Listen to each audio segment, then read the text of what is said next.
Assalamualaikum warahmatullahi wabarakatuh. Bertemu lagi di channel Misteri Petang. Sebelum ceritanya dimulai, tarik napas dalam-dalam. Karena apa yang akan kamu dengar ini bukan sekadar cerita mancing biasa. Ini adalah pengalaman yang mengubah hidup seseorang selamanya. Halo sahabat malam, selamat datang di channel ini. Tempat di mana kisah-kisah yang tak tercatat di peta, namun hidup di balik sunyi, akan dibisikkan perlahan ke telingamu. Jika kamu baru di sini, tuliskan di kolom komentar kamu berasal dari kota mana. Biar kita saling kenal dalam gelap yang sama. Dan untuk kamu yang sudah subscribe, semoga setiap langkahmu selalu dijaga, rezekimu dilapangkan, dijauhkan dari gangguan yang tak kasat mata. Amin ya rabbal alamin. Sekarang dengarkan baik-baik. Namaku Raka. Dan malam itu aku memutuskan mancing sendirian di hutan Kalimantan. Keputusan bodoh yang nyaris merenggut nyawaku. Semuanya bermula dari sebuah sungai kecil bernama Sungai Lanting. Aliran airnya hitam seperti kopi basi. Sunyinya bukan sunyi biasa, melainkan sunyi yang seolah menelan suara jantungmu sendiri. Warga sekitar sebenarnya sudah melarang, tapi rasa penasaran dan ego lelaki membuatku tertawa meremehkan. Cuma mancing, kataku waktu itu. Aku berangkat menjelang maghrib. Waktu langit Kalimantan berubah warna seperti luka yang mengering, jingga gelap bercampur ungu, dengan awan menggantung rendah seolah menekan hutan dari atas. Langkah kakiku menembus tanah lembab, bau daun busuk bercampur lumpur sungai menusuk hidung, dan semakin jauh aku masuk, semakin aku merasa seperti sedang diawasi. Bukan oleh hewan, tapi oleh sesuatu yang lebih tua dari pepohonan itu sendiri. Saat senja benar-benar mati, aku melempar kail pertama. Air sungai beriak pelan, terlalu pelan untuk ukuran arus hutan. Disitulah kejanggalan pertama muncul. Tak ada suara serangga, tak ada jangkrik, tak ada burung malam. Hanya kesunyian yang berdengung di telinga. 15 menit berlalu, lalu tiba-tiba, belum. Pelampung tenggelam keras. Aku tersenyum, senang bukan main, hingga dari balik semak terdengar suara perempuan tertawa lirih. Bukan tawa ramah, tapi tawa yang membuat tengkukku langsung meremang. Siapa di situ? Tanyaku, suaraku terdengar asing di telingaku sendiri. Tak ada jawaban, hanya bau amis mendadak menguar, seperti darah yang dibiarkan terlalu lama. Ketika aku menoleh ke arah sungai, pantulan di air memperlihatkan sesuatu yang membuat kakiku gemetar. Bukan ikan, bukan bayanganku, melainkan wajah pucat dengan mata hitam legam yang tersenyum terbalik. Saat itulah aku sadar, aku tidak sedang mancing sendirian, dan sesuatu dari hutan Kalimantan telah memperhatikanku sejak aku menginjakkan kaki di sana. Jangan kemana-mana, tetap dengarkan sampai akhir, karena setelah ini, makhluk itu akan menampakkan diri, menyebut namaku, dan meminta satu hal yang tak pernah bisa ditarik kembali, tumbal. Aku mencoba menenangkan diri, meyakinkan pikiranku bahwa semua itu hanyalah pantulan cahaya senja yang tersisa, mungkin juga halusinasi karena kelelahan. Namun tubuhku tidak bisa dibohongi, bulu kuduku berdiri, telapak tanganku dingin dan basah oleh keringat, sementara jantungku berdetak terlalu cepat, seolah ingin kabur lebih dulu meninggalkan badanku. Aku menarik joran perlahan, berharap apapun yang tadi kulihat akan menghilang bersama riak air.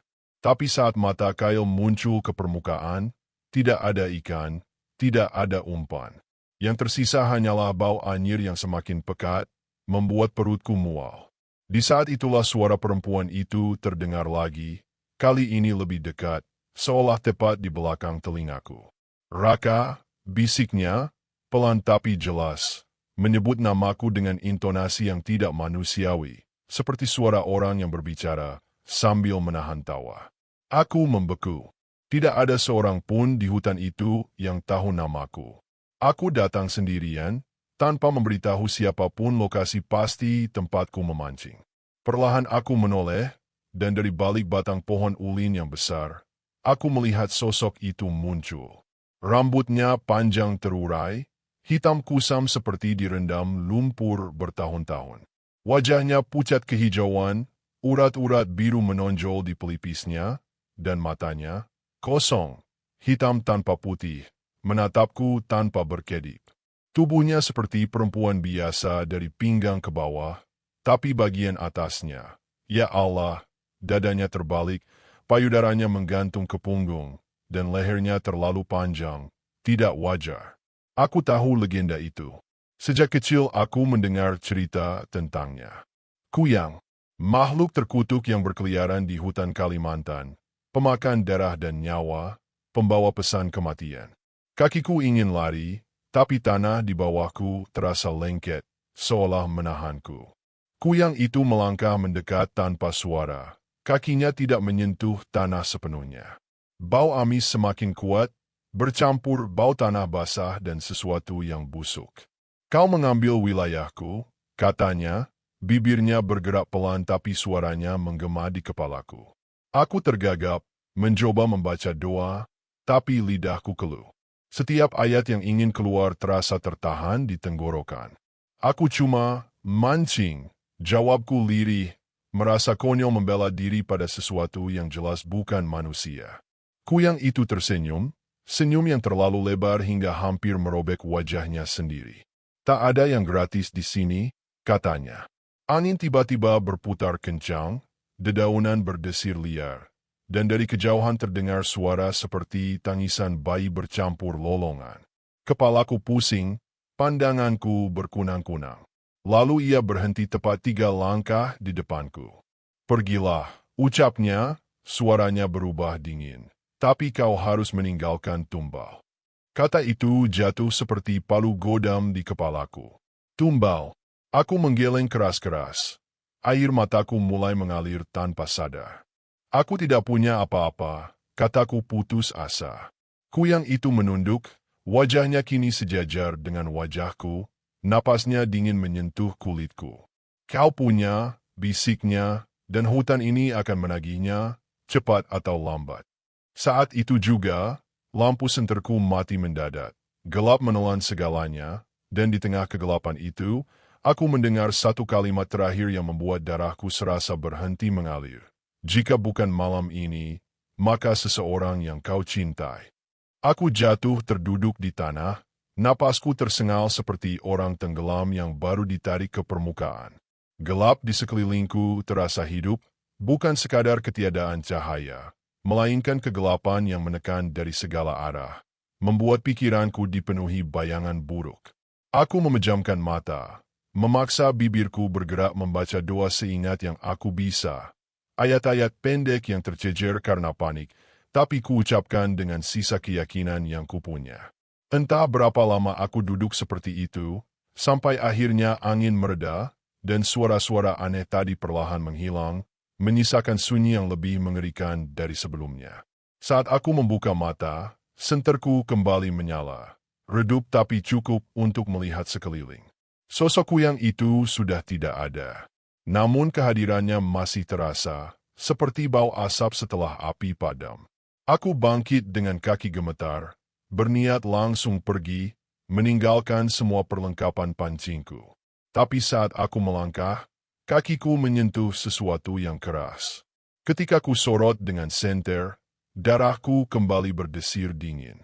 Di tanah, tepat di jalur yang akan kulewati, tergeletak bangkai ayam hitam tanpa kepala. Darahnya masih segar, seolah baru saja disembelih. Aku tahu ini bukan kebetulan. Ini peringatan. Ini tanda bahwa permintaan itu nyata.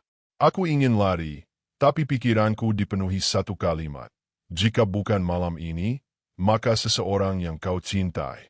Wajah ibu langsung terlintas di benakku.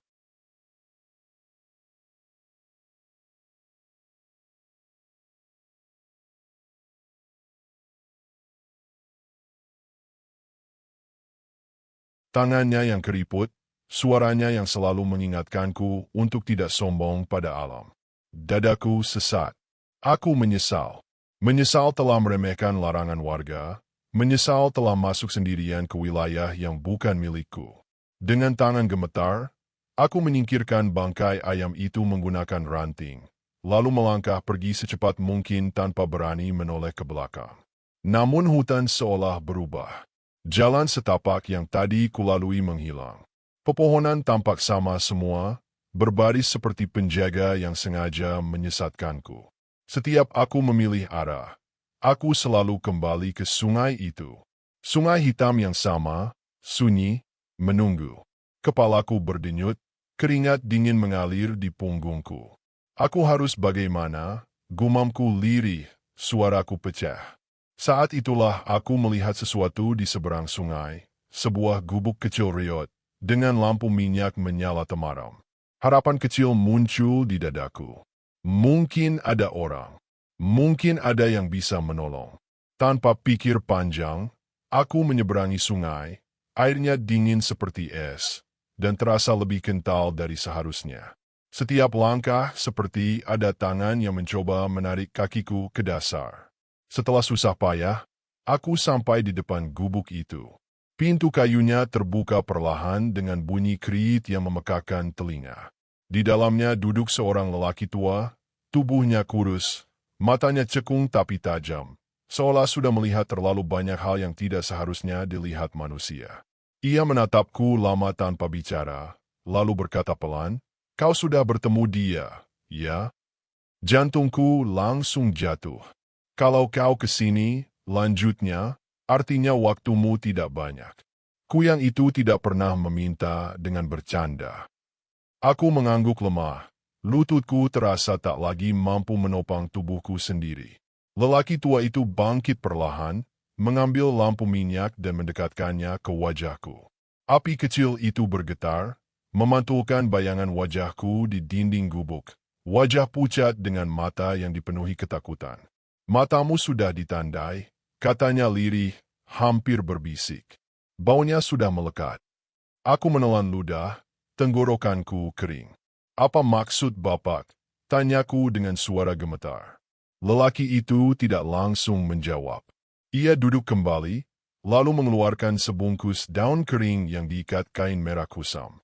"Hutan ini punya aturan," ujarnya akhirnya.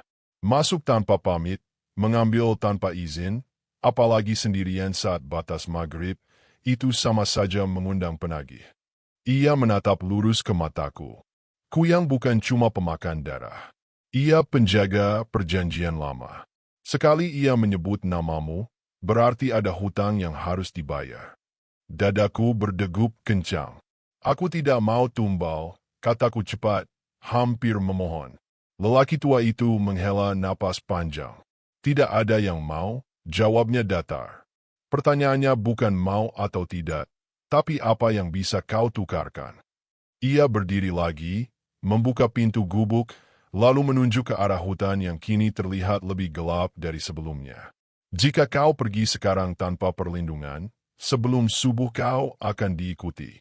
Kau mungkin selamat malam ini, tapi dalam 7 hari, ia akan datang lewat mimpi, lewat sakit, lewat orang terdekatmu." Tubuhku bergetar hebat. "Lalu apa yang harus aku lakukan?" tanyaku. Air mataku jatuh tanpa bisa kutahan. Lelaki itu menatapku lama, seolah menimbang sesuatu yang berat. Akhirnya ia berkata, "Ada satu cara. Bukan menghapus hutang, tapi menundanya." Ia menyerahkan bungkusan kain merah itu kepadaku. Bau menyengat langsung menusuk hidung, campuran kemenyan, tanah kubur, dan sesuatu yang getir. "Kuburkan ini di tepi sungai tempat pertama kali kau melempar kail," katanya. "Lakukan sebelum ayam berkokok. Jangan menoleh ke belakang apapun yang kau dengar. Dan satu hal lagi," suaranya menurun, wajahnya mendekat. "Apapun yang kau dengar memanggil namamu dengan suara orang yang kau kenal, itu bukan mereka." Jantungku serasa diremas. Aku mengangguk cepat, menggenggam bungkusan itu erat-erat. Saat aku melangkah keluar gubuk, aku tersentak. Gubuk itu menghilang. Yang tersisa hanya hutan lebat dan kegelapan, seolah tempat itu tak pernah ada. Dari kejauhan, terdengar tawa lirih perempuan, tawa yang kini aku kenali dengan sangat jelas. Kuyang itu sedang menungguku menepati, atau melanggar, perjanjian berikutnya. Tanganku gemetar hebat saat aku melangkah kembali menuju sungai, menggenggam bungkusan kain merah itu seolah nyawaku sendiri berada di dalamnya. Setiap langkah terasa berat, bukan hanya karena tanah yang lembab dan licin, tetapi karena perasaan diawasi yang semakin pekat. Hutan kini tidak lagi diam, dari segala arah terdengar bisikan samar, seperti banyak mulut berbicara bersamaan tanpa kata yang jelas. Kadang terdengar suara langkah di belakangku, kadang ranting patah di sampingku. Namun setiap kali aku menoleh, tak ada siapapun. Aku teringat pesan lelaki tua itu, menahan diri sekuat tenaga untuk tidak menoleh lagi. Udara semakin dingin, menusuk hingga ke tulang, dan napasku terlihat seperti asap tipis. Ketika akhirnya aku melihat sungai itu lagi, jantungku hampir berhenti berdetak. Airnya kini tidak hitam, melainkan kemerahan, memantulkan cahaya bulan yang entah sejak kapan sudah menggantung pucat di atas hutan. Aku berlutut di tepi sungai, menggali tanah dengan tangan kosong. Kukuku dipenuhi lumpur dan darah, namun aku tak peduli. Saat lubang cukup dalam, aku mengeluarkan bungkusan kain merah itu. Sebelum menguburnya, angin mendadak berhenti total. Sunyi jatuh seperti selimut basah. Lalu terdengar suara yang membuat seluruh tubuhku membeku. Raka, kali ini bukan suara tawa. Itu suara ibuku. Lembut, penuh kekhawatiran, persis seperti saat ia memanggilku pulang ketika malam tiba. Air mataku langsung mengalir deras. Dadaku berontak ingin menoleh, ingin menjawab, ingin memastikan beliau baik-baik saja. Namun pesan itu terngiang keras di kepalaku. Apapun yang kau dengar memanggil namamu, itu bukan mereka. Dengan sisa kekuatan, aku menunduk, menutup lubang itu kembali, dan memadatkan tanahnya. Suara itu berubah. Tangisan ibu berganti tawa melengking yang memekakan telinga. Angin berhembus kencang, dedaunan berputar liar, dan dari permukaan sungai muncul bayangan kepala perempuan dengan rambut terurai, melayang terbalik, menatapku dengan mata hitam kosong. Kau memilih menunda, desisnya, suaranya bercampur geram dan geli. Tanah di bawahku bergetar pelan, seolah hutan itu sendiri bernapas. Aku menutup mata, membaca doa sekuat yang aku bisa, hingga akhirnya semua suara itu lenyap bersamaan dengan satu hembusan angin dingin yang panjang. Ketika aku membuka mata, sungai kembali gelap, dan hutan kembali sunyi. Tapi aku tahu, ini belum berakhir. Ini hanya jeda. Aku tidak menunggu lebih lama. Dengan sisa tenaga dan keberanian yang entah datang dari mana, aku meninggalkan sungai itu, berjalan tanpa arah yang jelas. Hanya mengikuti insting untuk menjauh sejauh mungkin. Kakiku terasa mati rasa, tubuhku penuh luka goresan ranting. Tapi rasa sakit fisik kalah jauh dibanding ketakutan yang terus menempel seperti bayangan. Langit mulai berubah warna, gelap pekat bergeser perlahan menjadi biru keabu-abuan, tanda subuh hampir tiba. Namun justru saat itulah gangguan terasa semakin kuat. Bayangan-bayangan bergerak di antara pepohonan, kadang menyerupai manusia, kadang seperti sesuatu yang merayap dengan posisi tidak wajar. Aku mendengar suara orang berjalan di sampingku, langkahnya sejajar dengan langkahku, namun ketika kusorot dengan senter, tak ada apapun. Sesekali, aku merasa pundakku ditepuk ringan, dingin seperti sentuhan mayat. Aku hampir jatuh tersungkur saat mendengar bisikan tepat di belakang telingaku. Waktumu masih ada, Raka, tapi hutangmu belum lunas. Aku menggigit bibir sampai berdarah agar tetap sadar. Memaksa diri terus melangkah sambil melafalkan doa tanpa henti. Ketika ayam jantan akhirnya berkokok dari kejauhan, aku menangis terisak, bukan karena lega sepenuhnya, tapi karena tahu aku masih hidup. Tak lama kemudian, aku melihat cahaya lampu rumah warga di tepi hutan. Begitu kakiku menginjak tanah pemukiman, tubuhku langsung lemas dan aku terjatuh. Warga yang menemukanku berkata wajahku pucat seperti orang yang baru kembali dari kematian. Aku demam tinggi selama 3 hari. Dalam demam itu, aku bermimpi didatangi kuyang berkali-kali. Ia tidak menyerang, hanya berdiri di kejauhan, tersenyum, seolah menghitung waktu. Setelah sembuh, aku mendatangi orang pintar di kampungku. Ia hanya menggeleng pelan setelah mendengar ceritaku. Kau sudah diikat, katanya. Bukan untuk diambil sekarang, tapi diingatkan. Selama kau hidup, jangan ulangi kesalahanmu. Jangan sombong pada tempat yang bukan milikmu. Sejak malam itu, hidupku tidak pernah benar-benar sama. Setiap kali aku mencium bau amis tanpa sebab, atau mendengar suara perempuan tertawa di kejauhan, aku tahu ia masih ada. Menunggu. Sampai hari ini, aku masih hidup. Tapi hidup dengan perasaan bahwa ada sesuatu yang pernah mencatat namaku di hutan Kalimantan sana. Aku tidak pernah lagi memancing sendirian, tidak pernah masuk hutan tanpa izin, dan setiap maghrib tiba, aku selalu berhenti dari apapun yang sedang kulakukan. Bukan karena takut berlebihan, tapi karena aku tahu ada batas yang tidak boleh dilanggar manusia. Kisah ini kuceritakan bukan untuk menakut-nakuti, tapi sebagai peringatan. Alam punya cara sendiri untuk menegur kesombongan, dan tidak semua teguran datang dalam bentuk yang bisa kita pahami. Jika kamu mendengarkan cerita ini sampai selesai, tuliskan di kolom komentar asal kota kamu, dan bagikan kisah ini agar lebih banyak orang berhati-hati. Untuk kamu yang sudah subscribe, semoga selalu diberi perlindungan, dijauhkan dari makhluk yang tidak terlihat, dan dimudahkan rezekinya. Dan untuk kamu yang belum, ingat satu hal sebelum tidur malam ini. Jika suatu hari kamu berada sendirian di tempat yang sunyi, lalu mendengar namamu dipanggil dengan suara yang sangat kamu kenal, pastikan dulu siapa yang memanggil. Cerita selesai.